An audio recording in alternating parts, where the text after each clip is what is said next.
आगामी विधानसभा चुनाव के लिए एनडीए पार्टी कार्यकर्ताओं द्वारा लगातार पार्टी मजबूती को लेकर कई बैठक आयोजित की जा रही है, जहां एनडीए पार्टी अब बूथ लेवल पर कार्य करना शुरू कर दिया है, जिसको लेकर किशनगंज एनडीए गठबंधन के घटक दलों द्वारा 6 जनवरी को कार्यकर्ता सम्मेलन कार्यक्रम का आयोजन किया गया है, जहां सोमवार को शहर के मुख्य जिला अतिथि गृह में एनडीए घटक के व संगठन से जुड़े जिला अध्यक्षों एवं प्रवक्ताओं द्वारा एनडीए के संयुक्त प्रेस वार्ता आयोजित की गई, जहां इस प्रेस वार्ता के दौरान एनडीए घटक दल के कार्यकर्ताओं ने पार्टी मजबूती एवं केंद्र और राज्य सरकार के कार्यक्रमों को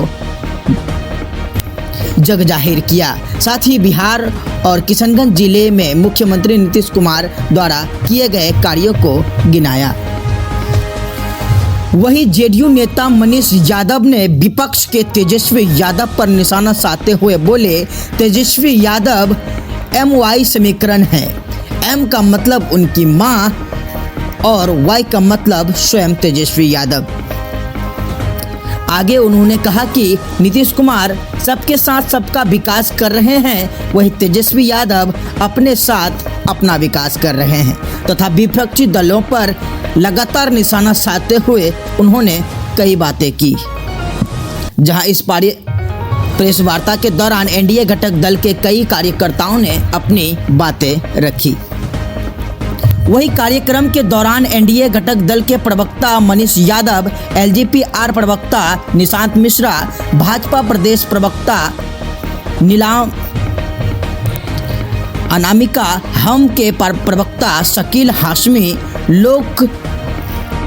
वहीं इस कार्यक्रम के दौरान एनडीए घटक दल के प्रवक्ता मनीष यादव, LGPR के प्रवक्ता निशांत मिश्रा, भाजपा प्रदेश प्रवक्ता अनामिका, हम के प्रवक्ता शकील हाशमी, राष्ट्रीय लोक मोर्चा के प्रवक्ता फजल इमाम मालिक, जेडीयू जिला अध्यक्ष मास्टर मुजाहिद आलम, बिहार सरकार के पूर्व मंत्री नौशाद आलम, लोजपा जिला अध्यक्ष हबीबुर रहमान, भाजपा जिला अध्यक्ष गोपाल मोहन सिंह एवं एनडीए घटक दल के कई कार्यकर्तागण एवं जिला अध्यक्ष मौजूद रहे। देखिए, एनडीए के तमाम, हम जैसा कि आप सब जानते हैं, 25 में चुनाव होना और एनडीए पूरे बिहार में ये संदेश दे रहा है कि हम पूरे एकजुटता के साथ हैं और आगामी चुनाव में आदरणीय नीतीश कुमार जी के नेतृत्व में जो हमारा लक्ष्य है 225 उसे प्राप्त करने के लिए हम लोग जिला स्तरीय सम्मेलन कर रहे हैं और आदरणीय नीतीश कुमार जी का काम बोलता है, उन्होंने जो काम किया है उस आधार पर हम लोग जिला स्तरीय कार्यक्रम कर रहे हैं। आगामी विधानसभा चुनाव को लेकर कितनी सीटों पर चुनाव लड़ेंगे, कैसे क्या चर्चा करेंगे? देखिए, चुनाव तो कौन कितना सीट पे लड़ेंगे ये आगामी जब चुनाव नजदीक आएंगे तो एनडीए के तमाम घटक दल के शीर्ष नेता आपसी जब बैठक करेंगे आपस में तो उसपे उस समय चीजें निकल कर सामने आएंगी। लेकिन जो सवाल है, कुछ लोग ये भ्रम फैलाते हैं एनडीए में कहीं ये एकजुटता नहीं है, तो हमारे तरफ तो पूरी एकजुटता है, पूरे मजबूती से जिलावार कार्यक्रम भी हो रहा है। लेकिन दूसरे तरफ भाई तेजस्वी कहते हैं स्वयं कि ये गठबंधन जो हमारा था वो लोकसभा चुनाव तक ही था, तो एक तरफ सर फुटअव्वल है और एक तरफ पूरी एकजुटता। सर, बजट को लेकर के लगातार तेजस्वी यादव बयानबाजी कर रहे हैं। अब देखिए, बजट भाई तेजस्वी के समझ से पड़े हैं, क्योंकि बजट जिस जहां तक उनकी शिक्षा है, हमें लगता है कि वहां तक बजट की चर्चा नहीं हो पाई होगी। बजट उनके समझ से बाहर है।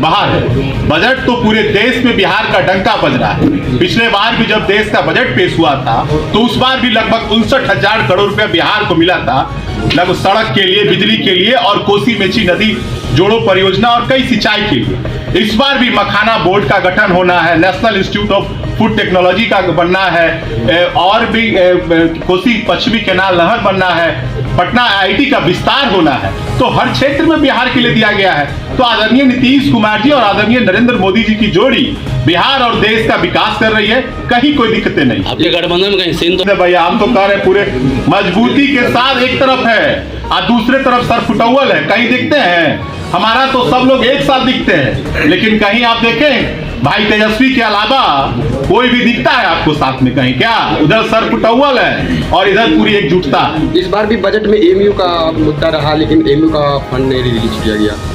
देखिए वो तो शिक्षा की जहाँ तक बात है वो तो तकनीकी कारणों फंड की कोई बात नहीं, लेकिन नेशनल ग्रीन ट्रिब्यूनल ने कुछ कारणों से रोक लगा रखी, इसलिए ये एएमयू का मामला लटका हुआ है। लेकिन जाहिर है कि एनडीए पूरी कोशिश में है कि मामला सुलझ जाए और एएमयू का जो जहाँ शाखा है उसको काम करे। खुद 9वीं फेल है और उन्हें क्या ही बजट समझ में आएगा, पूरे बिहार और पूरे भारत को समझ में आ रहा है, लेकिन तेजस्वी जी को कभी समझ में नहीं आया। वो पढ़े होते, कॉलेज जाते, उन्हें नॉलेज होते तो ना वो समझते, वो इसलिए उन्हें समझ में नहीं आ रहा, इसलिए उल्टा पुल्टा वो बोल रहे हैं। एलजेपी आर से खुद 9वीं फेल है और उन्हें इसी को लेकर हम लोग आपके बीच आए थे। 6 तारीख को यहाँ भी एनडीए के जिला स्तरीय सम्मेलन होना है और एक तरफ भाई तेजस्वी कहते हैं कि हमारा एमओआई समीकरण है, उनके एमओआई को समझने की आवश्यकता है।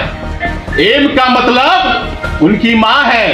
वो मैं ऐसा इसलिए कह रहा हूं कि जब आदरणीय लालू प्रसाद जी जब बिहार में भ्रष्टाचार के मामले में फंसे तो बिहार के कोई मुसलमान को उन्होंने जगह नहीं दिया। अपने पत्नी यानी भाई तेजस्वी जी की मां जो बिहार की मुख्यमंत्री बनी और अभी भी विधान परिषद में प्रतिपक्ष की नेता हैं। और वाई का मतलब कोई बिहार का युवा नहीं, कोई यादव समाज का नहीं, राष्ट्रीय जनता दल का कोई नहीं, युवा का मतलब स्वयं भाई तेजस्वी। तो एक तरफ आदरणीय नीतीश कुमार जी बिहार का विकास कर रहे हैं हर वर्ग हर क्षेत्र में, और दूसरी तरफ पूरे अपने परिवार के विकास में लोग सम्मिलित। तो इन्हीं सब बात की चर्चा हम आप सबके बीच आए थे करने।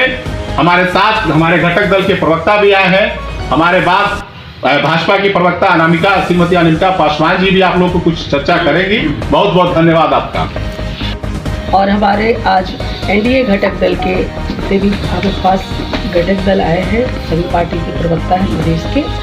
उनमें जेडीयू से मनीष यादव जी हैं, एलजेपी आर से निशांत मिश्रा जी हैं और नौशाद आलम जी पूर्व मंत्री हैं, मुजाहिद आलम जी जिलाध्यक्ष सह पूर्व विधायक, डॉक्टर शाहजहां जी हैं हम जिलाध्यक्ष, हबीबुर रहमान जी हैं लोजपा जिलाध्यक्ष, मोहम्मद शकील हाशमी जी हैं हमके, और मोहम्मद फजल इमाम हाशमी जी हैं आरएलएम से, और बुलंद अख्तर साहब जो संयोजक हैं हमारे बीजेपी जिलाध्यक्ष गोपाल जी। हम लोग आज एनडीए कार्यकर्ता सम्मेलन जो 6 तारीख को होने वाले हैं किशनगंज में, उस पर वार्ता करने के लिए जुटे हैं। एनडीए का कार्यकर्ता सम्मेलन बिहार में हमारी एकता, समर्पण और सुशासन के प्रति प्रतिबद्धता का जीवंत उदाहरण है। हमारा कहने का ये मतलब है कि एनडीए के जो परिवार है, जो कार्यकर्ता है, वह बिहार को पूरी तरह से लक्ष्यबद्ध तरीके से विकास के राह पर अग्रसर करने की तैयारी में है। आप सभी जानते हैं कि 2025 में चुनाव है और मोदी जी का और नीतीश जी का गठबंधन, और हम सभी पांचों दल के जो गठबंधन है, हम सभी किस तरह से 225 सीटें जीतेंगे और बिहार को पिछड़ेपन की राह से बाहर निकालेंगे। आप सभी जानते हैं कि 2005 में बिहार की जनता ने राजद के कुशासन, भ्रष्टाचार और अराजकता से तंग आकर एनडीए को चुना था। एनडीए ने हकीकत में बदल कर दिखाया है जो सुशासन का सपना बिहार ने देखा था। मैं आपको बताना चाहती हूं कि हमारे प्रधानमंत्री श्री नरेंद्र मोदी जी के सबका साथ, सबका विकास और सबका विश्वास और मुख्यमंत्री नीतीश कुमार जी के साथ निश्चय के विजन ने बिहार को एक नई दिशा दी है। नीतीश का निश्चय और मोदी है तो मुमकिन है के साथ बिहार आत्मनिर्भर बनने की ओर अग्रसर है और पूरे देश में एक आदर्श राज्य के रूप में उभर रहा है। राजद के शासनकाल में हम लोगों को पता है कि बिहार में क्या क्या हुआ, कितनी अराजकता थी, पिछड़ापन था, भ्रष्टाचार था, गुंडा राज था, जंगल राज था, और एनडीए ने बिहार को उन लोगों से मुक्त कराया जो बिहार को बर्बादी के कगार पर लाकर खड़ा कर दिया था। उन्होंने बिहार को ऐसे दलदल में लाकर ढकेल दिया था जिससे बिहार पूरी तरह से बर्बाद हो चुका था। माननीय मुख्यमंत्री नीतीश कुमार जी और एनडीए की सरकार ने मिलकर किस तरह से डबल इंजन की सरकार अभी चल रही है और बिहार निरंतर विकास की ओर जा रहा है। मैं आपको ये बताना चाहती हूँ कि हम किशनगंज में हैं और हमारे प्रधानमंत्री जी ने किशनगंज के लिए बहुत सारी सौगातें दी हैं, तो मैं आपके सामने रखना चाहती हूँ। किशनगंज जिले में प्रधानमंत्री आवास योजना ग्रामीण के अंतर्गत 40,169 लाभार्थियों को पक्का घर मिला है। किशनगंज जिले में प्रधानमंत्री आवास योजना शहरी के अंतर्गत 2,679 लाभार्थियों को पक्का घर मिला। किशनगंज जिले में आयुष्मान भारत योजना के अंतर्गत 1,73,153 लाभार्थियों को आयुष्मान कार्ड वितरित किए गए। किशनगंज जिले में प्रधानमंत्री गरीब कल्याण अन्न योजना के अंतर्गत 3,70,019 लाभार्थियों को लाभ हुआ। किशनगंज जिले में जल जीवन मिशन के अंतर्गत 2,70,981 लाभार्थियों को स्वच्छ पीने के पानी नल के कनेक्शन को दिया गया। किशनगंज जिले में प्रधानमंत्री उज्ज्वला योजना के अंतर्गत 2,67,572 लाभार्थियों को एलपीजी गैस कनेक्शन दिया गया। प्रधानमंत्री किसान सम्मान निधि योजना के अंतर्गत 1,17,151 किसानों को लाभ मिला। किशनगंज स्टेशन से फॉरबिसगंज स्टेशन तक रेल लाइन का निर्माण हो रहा है। NH 327 किशनगंज शहर से अररिया होते हुए बंगाल तक 4 लेन सड़क का कार्य प्रगति पर है। Galgalia to Forbesganj Nepal border 4 line सड़क का कार्य प्रगति पर है। ठाकुरगंज से अररिया तक किशनगंज जिले के कस्बा विधानसभा में 3 नए बिजली के सब स्टेशन का निर्माण हुआ है। कस्बा विधानसभा क्षेत्र में नए हाई स्कूल का निर्माण हुआ है। कस्बा विधानसभा के विजयनगर में मुख्यमंत्री ग्रामीण सड़क योजना से 1,68,00,000 रुपए की लागत से सड़क का निर्माण हुआ है। ठाकुरगंज विधानसभा में टेराघाट प्रखंड के घनी फूलसा राज चैनपुर से प्रेमलाल मंडल तोड़ा तक सड़क का निर्माण हुआ है। मैं आपको ये बताना चाहती हूँ कि इतने विकास सिर्फ किशनगंज के किए गए हैं और अगर अभी के परिवेश में देखा जाए तो आपने देखा कि अभी बजट पेश हुआ है और हमारे वित्त मंत्री सीतारमण जी ने किस तरह से बिहार की मधुबनी पेंटिंग की साड़ी पहनी और बिहार को प्राथमिकता दी है। आप सभी जानते हैं कि मध्यम वर्ग एक बहुत बड़ा तबका है भारत का, जिसे बहुत बड़ी राहत दी गई है केंद्र सरकार के द्वारा। हमारे प्रधानमंत्री जी के नेतृत्व की सरकार है और 12 लाख तक के जो आय वाले व्यक्ति होंगे वार्षिक रूप से उनके टैक्स फ्री किए गए हैं और ये बहुत बड़ी राहत है भारत के मध्यम वर्ग लोगों के। और भी कई बिहार के लिए कई योजनाएं लाई गई है जिसे मैं आपके सामने थोड़ा सा रखती हूँ। और आप सभी जानते हैं कि 9 जून को तीसरी बार हमारे प्रधानमंत्री जी नरेंद्र मोदी जी ने शपथ ली थी और उन्होंने शुरुआती 100 दिनों में जो विकास के कार्य किए हैं वो बिहार के लिए मैं वो थोड़ा सा आपके सामने समक्ष प्रस्तुत करती हूँ। प्रधानमंत्री जी के नेतृत्व में पेश किए गए केंद्रीय बजट में बिहार को 58,900 करोड़ रुपए की राशि आवंटित की गई। बिहार को संघ करों और शुल्कों की नेट प्रोसीड्स में कुल 1,25,444 करोड़ मिले हैं। मैं ये आपके सामने इसलिए रख रही हूँ कि आप हमारी जनता को बताएंगे कि एनडीए किस तरह से बिहार के विकास के लिए अग्रसर है। बजट में बिहार के विकास के मार्ग पर तीव्र गति से अग्रसर करने के लिए 3 एक्सप्रेसवे को मंजूरी दी गई है। सड़क परियोजनाओं के लिए 26,710 करोड़ रुपए की स्वीकृति केंद्र द्वारा दी गई है और कई ऐसे अन्य योजनाएं दी गई हैं।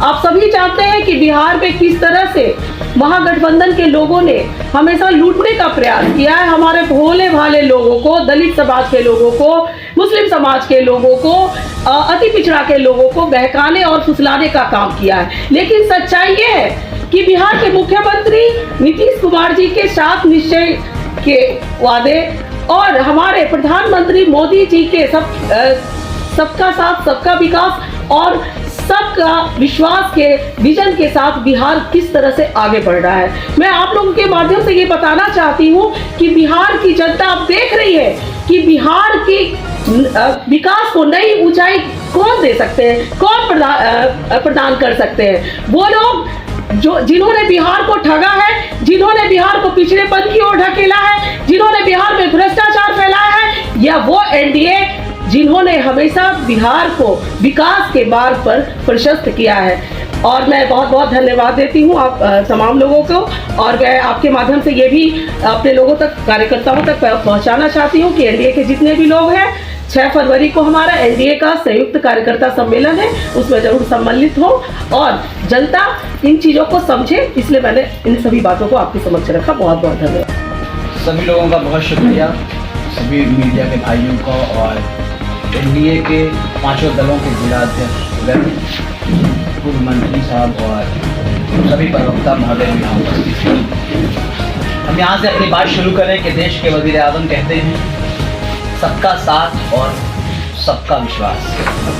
हमारे राज्य के वज़ीर आला कहते हैं सबके लिए प्रयास और सब हो जाएं एक साथ। और हमारी पार्टी के संस्थापक श्री जीतन राम मांझी जी कहते हैं सबका इरादा नेक हो, देश के मजदूरों एक हो। आज का ये प्रेस वार्ता, प्रेस कॉन्फ्रेंस जो बुलाया गया है, बिहार में एनडीए का संयुक्त कार्यकर्ता सम्मेलन जिला स्तरीय शुरू हो चुका है और 5 जो हमारे यहाँ बहुत शुभ है, बहुत माननीय है, 5 दलों का ये गठबंधन है। 2025 के 15 जनवरी से बगहा से ये कार्यकर्ता सम्मेलन शुरू हुआ है और 6 तारीख को आपके ज़िला में होना है। निश्चित तौर पर 5 को शुभ मानते हुए 2025 में 225 का लक्ष्य हम पूरा करेंगे और इस सम्मेलन का जो अहम उद्देश्य है, जो कोशिश है, वो ये है कि हमारे जो बड़े नेता हैं, बड़े लीडरान हैं, वो इकट्ठा हो जाते हैं, एक जगह बैठ जाते हैं। लेकिन इस कार्यकर्ता सम्मेलन से जो बड़ा फायदा होगा और हो रहा है वो ये है कि बूथ स्तरीय जो हमारे एनडीए के सभी दलों के कार्यकर्ता हैं उनमें एकजुटता आएगी, वो मुत्तहिद होकर के काम करेंगे और काम करने में एक दूसरे को बल देंगे। इसी के लिए इस प्रेस वार्ता को बुलाया गया है। 6 तारीख को होने वाले कार्यक्रम में बड़ी संख्या में एनडीए के सभी दलों के कार्यकर्ता भाग लेंगे और कार्यक्रम को सफल बनाएंगे। सभी लोगों का बहुत शुक्रिया, सभी मीडिया के भाइयों को और एनडीए के 5 दलों के जिला अध्यक्ष, पूर्व मंत्री साहब और सभी प्रवक्ता महोदय यहाँ उपस्थित हैं। हम यहाँ से अपनी बात शुरू करें कि देश के वज़ीर आज़म कहते हैं मनीष भाई, निशान जी, हाशमी साहब, अनामिका जी, मुजाहिद भाई, नौशाद साहब, बुलंद अख्तर हाशमी साहब, हमारी पार्टी के अध्यक्ष मुख्तार भाई और तमाम एनडीए के तमाम जिला अध्यक्ष। बहुत सारी लगभग तमाम बातें हो गई है।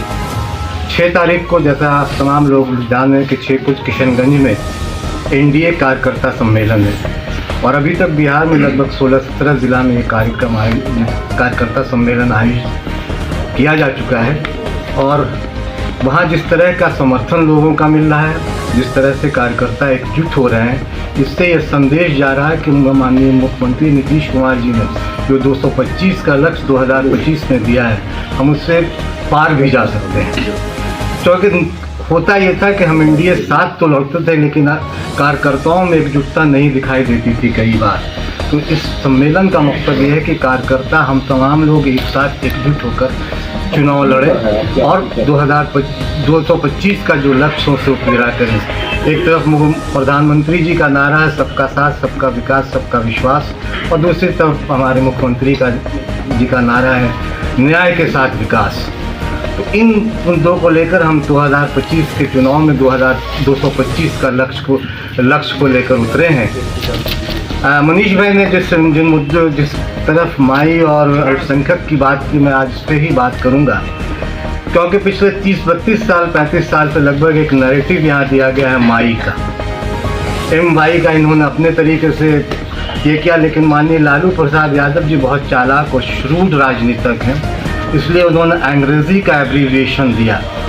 उन्होंने माई और मनीष भाई ने माँ और युवा की बात की। मुझे लगता है कि लालू जी ने पहले से ही तय कर रखा था कि अंग्रेज़ी का माई लिया जाए, जिसका मतलब ही मेरा और मेरा परिवार होता है। उसमें कहीं से कोई दूसरे लोग, इसमें कहीं मुसलमान भले खुश हो ले कि एम माई का एम उनका है, या आम यादव खुश हो ले कि वो वाई उनका है, लेकिन दरअसल ऐसी बात है नहीं।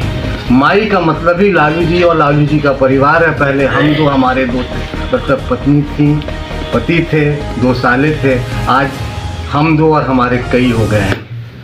तो माई और मुसलमानों के साथ दिक्कत यह है कि वो खुश हो रहा है, और मुसलमानों को लालू जी और उनकी पार्टी जो है, हर वो एक शेर याद आता है कि तमन्नाओं में उलझाया गया हूँ और खिलौने दे के बहलाया गया हूँ। तो पिछले 30-32 साल से झुंझुना थमाया गया है, मुसलमानों को इस खुशफहमी में डाला गया है कि उस माई में एम उनका है, लेकिन दरअसल एम उनका है नहीं। हर 5 साल के बाद मुसलमानों को किसी अंधे तहखाने से झाड़ पोंछ के निकाला जाता है, वोट लिया जाता है, अधिकार नहीं दिया जाता है, न सामाजिक, न आर्थिक, न राजनीतिक। उनकी पार्टी में भी बहुत ज़्यादा अधिकार उन्हें नहीं, मुसलमानों को नहीं मिला है। तो और फिर वोट के बाद उसी अंधे तहखाने में उन्हें ले जाके बंद कर दिया जाता है कि अगले 5 साल। तो अब ये मुसलमानों को भी अब तय करना है कि चूँकि सामाजिक नज़रिया, सामाजिक सोच और सामाजिक न्याय की जो विचारधारा है, वो माननीय नीतीश कुमार जी की अगुवाई में हम तमाम 5 दल जो लोग इस चीज़ का नैरेटिव रखते हैं कि भारतीय जनता पार्टी के साथ भारतीय जनता पार्टी आ जाएगी उसके साथ, लेकिन माननीय नीतीश कुमार जी ने इस प्रदेश में मुसलमानों के लिए जितने भी क्रांतिकारी कदम उठाए हैं वो भारतीय जनता पार्टी के साथ मिलकर ही उठाए हैं। कमोबेश 2-4 साल छोड़ दिए जाए तो जब 20 साल की सरकार में कमोबेश भारतीय जनता पार्टी के साथ रहे, चाहे वो कब्रिस्तानों का मामला हो, मदरसों का आधुनिकीकरण का मामला हो, मदरसों के शिक्षकों के फीस बढ़ोतरी का मामला हो, या फिर भागलपुर दंगों में जो लोग दोषी थे और जिन लोगों को न्याय नहीं मिला तो उनको न्याय दिलाने का मामला और दोषियों को सज़ा दिलाने का मामला, सब माननीय नीतीश कुमार जी की अगुवाई में हुआ। तो मुसलमानों को एक ताकत अब नीतीश कुमार जी को पूरी शिद्दत के साथ चुनाव में देनी चाहिए, ताकि जो सामाजिक दृष्टिकोण, सामाजिक न्याय और सामाजिक जो एक माहौल पैदा किया जा रहा है उसमें उनको हाथ मजबूत हो और मुसलमानों को और भी ज़्यादा ताकत माननीय नीतीश कुमार जी आने वाले दिनों में दे, क्योंकि न्याय के साथ जब विकास होगा तो उसमें सारी जमात, सारी जाति, सारे धर्म के लोग शामिल होंगे। बहुत